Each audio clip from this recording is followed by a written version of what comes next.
If you have someone in your life who is particularly difficult and annoying, especially if they're coming to your home for Christmas, you need to watch this.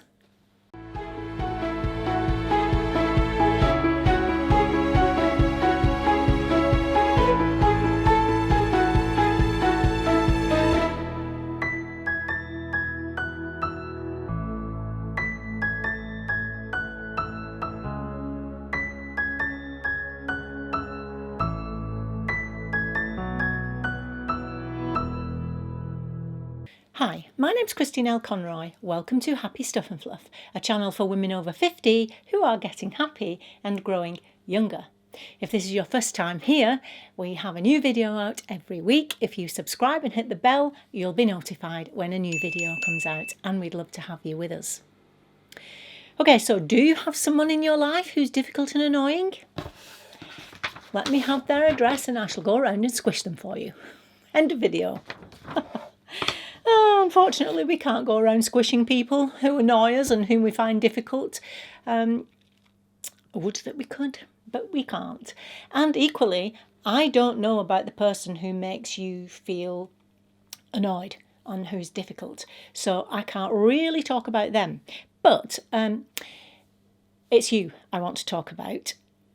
Now, this conversation came about because I was talking to a client. Actually, it was after the session and we were talking. Oh, and yes, I am now back taking clients. It isn't actually being advertised on the website until the new year. But if you want to jump in first, I shall leave a link down below. And if you feel you'd like to work with me in some way, then we can talk about it. Okay, so this client was talking to me about the fact that she loves Christmas and that she was having a dinner. And not a Christmas Day dinner, a dinner before Christmas.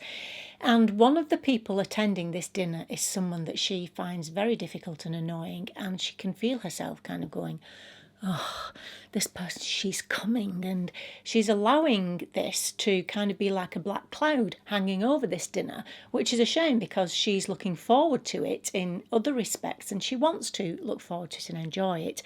But the prospect of having to deal with this person is making that difficult.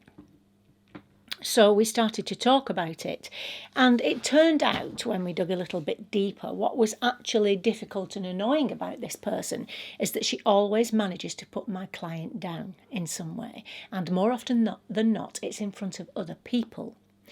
But she does it in a very kind of innocent and sweet way. You know what I'm talking about? I'm sure you do. As women over 50, I'm pretty sure you've come across this kind of person in your life before, where they kind of deliver this stab in the back through a velvet glove type of person. I know I've experienced it. I'm sure you have too. But this person, it seems to happen all the time. Now, so I'm talking about these things that are annoying like that. I am not talking about, kind of abusive people. That's a whole nother video. I suppose I am talking about, and I don't like the word toxic, really, toxic relationships. I guess they describe it well, but I'm talking kind of less than that. People who... the kind of people who always bring drama, who you've always got to listen to their drama. They want the centre of attention all the time. People who always want to, who always introduce inflammatory conversations because they like to see people disagreeing with each other. Or people who are very dogmatic, who won't let you disagree with them. They think they're right all the time. Those kind of people. Other people who talk about themselves all the time and are not particularly interested in you at all. I'm talking about those kind of people that we have to deal with now. As women over 50, I believe that we have the right only to have people around us who are warm and caring and uplifting and supportive, and whom we can be all of those things for as well. Okay, now especially if these are people you are choosing to invite into your home, that's who they should be. I'm not talking about the workplace. I know that's a different story. I'm talking here about the people you have around you, your friends. And let's face it, this person who's difficult and annoying could be a family member. Obviously, that doesn't apply to me, but it could be someone in your family. And that makes it even more difficult, obviously. So what to do about it? Well, the thing is, that person, first of all, if a person feels the need to always be putting you down or is always nasty to you, however it's delivered, or they just like to needle you in some way, if they feel they have to do that, they are not happy either with themselves or with their lives. I can promise you that. And that is something for you to remember and bear in mind. It is not something to use as an excuse for them. So if you know that they are struggling with something in their life, and so you allow them to behave in a certain way, that's not good. Whatever's going on in their lives, they may have a baby, they may have been up all night long, they may work 80-hour weeks, 80-hour days. 80-hour days, they'd struggle to do that one. But, if they were, and then they behave in a certain way to you, and you kind of think, oh, well, you accept it from them because of this, then you are teaching them how to treat you, and that has to stop. Write that down. Tweet it. You teach people how to treat you. That's why it's important that you need to address the person who is difficult and annoying before they become toxic. Let's put it like that. So, excuse me, how to do it? Well, the thing is, first of all, you've got to ask yourself, do you want this person in your life? If they are a friend who behaves like this, then you've got to ask yourself, why are they still a friend? What are the pros and cons to this relationship? And if you find actually there are no pros, then you need to, simple as that, you need to find a way to gently let that relationship go. Now, if it's someone who's in your life and you can't do that, then you've got to think about talking to them about their behaviour, and this must not be an attack on the person. You've got to talk to them in such a way that using the words I feel, it made me feel, I feel this way because of that behaviour, so that you are not personally attacking them. Because if they just go on the defensive and then you get upset and they get upset, and then you're not going to solve anything at all. But if the relationship is worth keeping, then it's a two-sided thing. They've got to feel it's worth keeping too, and you'll soon find out whether they do or they don't. Whether they're prepared to talk to you about it.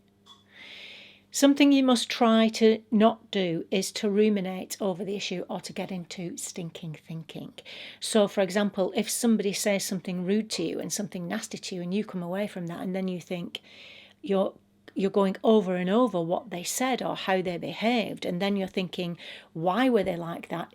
I must have said something to them. It must have been my fault. There's something wrong with me. And then that sucks you down into this negative spiral. Yeah, which can lead to anxiousness. It can even lead to depression. That's how it can go if we don't stop it and nip it in the bud. So, ruminating about it and listening to negative self-talk about how someone else is behaving is not going to help you one jot. So what you have to do is to become more outcome focused. So look at this relationship. Look at the issue and ask yourself, what's the best outcome in this situation? What do I want from it? If you want to maintain your relationship with this person, then there are things you need to do. They need to know how you feel about it. You need to be able to talk to them and come up with a way of privately saying to them, this is how I feel about our relationship. I love you. I want our relationship to be a good one, but there is certain behaviour, certain things that don't sit comfortably with me, and do it that way. It's you it doesn't sit comfortably with. You're not attacking them.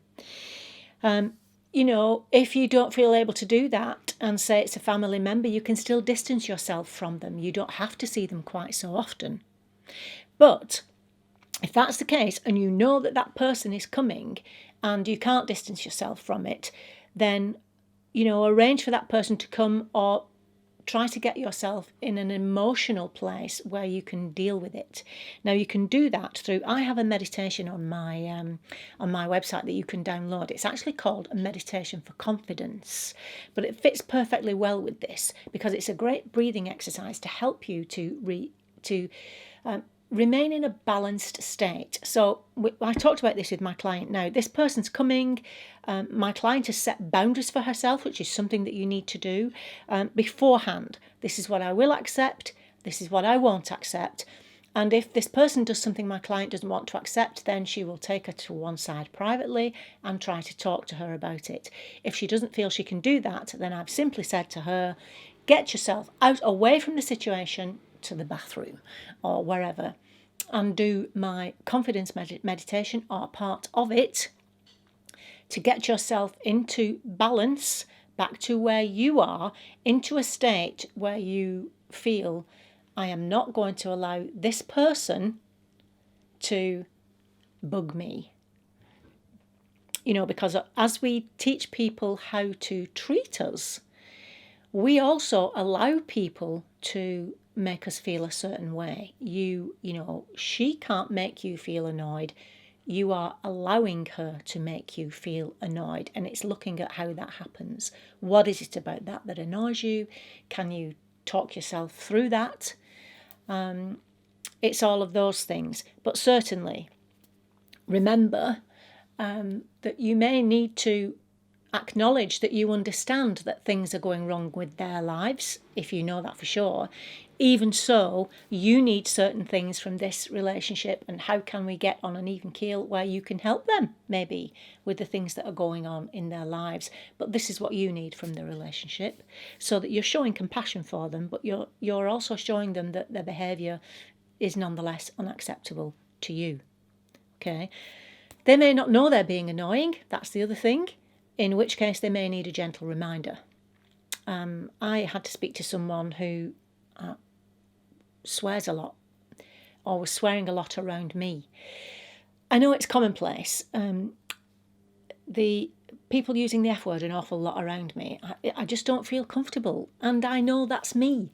And I was able to say to this person, I know it's me, this, but that kind of swearing makes me feel uncomfortable. She didn't even know she was doing it. But once I'd said that to her and brought it to her attention, she stopped doing it around me. Now, she probably still swears like a trooper with other people, which is fair enough, that's okay. But she doesn't do it with me, and so that was great. Of course, you have to take this the other way around too. You might do something that's annoying that somebody may tell you about, and you've got to be even-handed with it. So yes, they may not know, so gently remind them about it. Look for outcomes to what's the best outcome of this situation for you, and then look to solutions. Pros and cons to the relationship. Distance from them. Say goodbye to them. Talk to them. Use meditation to keep yourself balanced and even, and let these comments bounce off you, or learn to be able to do that if indeed that's the path you choose to take. Okay. Let me know how you've dealt with someone who's difficult. I'm sure you've had to do it in your lifetime. I'd love to know. Okay, I'll see you next time, and until then, remember that on the Happy Stuff and Fluff, we're getting happy and growing younger. I'll see you next time.